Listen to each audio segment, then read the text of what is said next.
Mabuhay Pilipinas! Maligayang pagbabalik dito sa aking channel, pero kung bago ka lang, pasuyo ng like and subscribe. Salamat agad. Ngayong hapon at gabi ng Huwebes, February 29, 2024, mga kababayan, dalawang weather system na po ang nakakaapekto dito sa ating bansa. Northeast monsoon po ay nakakaapekto po dito sa Northern and Central Luzon, samantalang nagbabalik po ang epekto ng easterlies sa ilang natitirang bahagi ng ating bansa kasama dyan ang Visayas at Mindanao. Samantalang mga kababayan, asahan po natin dito sa Cagayan at Davao Region ng pagkakaroon ng maulap na papawirin na meron pong kalat-kalat na pag-ulan at kulog at kidlat.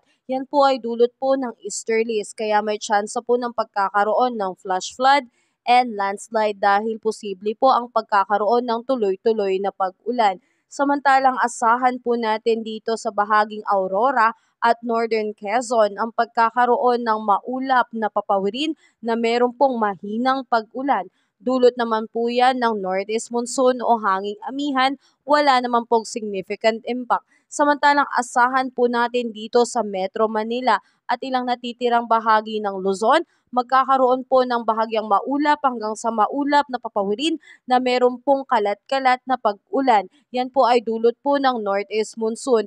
Mga kababayan, wala pa po tayong bagyo na inaasahang makapasok dito sa Philippine Area of Responsibility, pero patuloy pa rin po tayong mag-abang o maghanday at laging maging updated upang lagi po tayong maging handa sa kung ano man po ang magiging panahon natin sa araw-araw. Samantalang asahan po natin mga kababayan dito po sa Palawan, kasama ang Calayan Island, Occidental Mindoro, ay patuloy na makakaranas ng bahagyang maulap hanggang sa maulap na papawirin na may pulupulong may hinang pag-ulan, dulot po yan ng hanging amihan.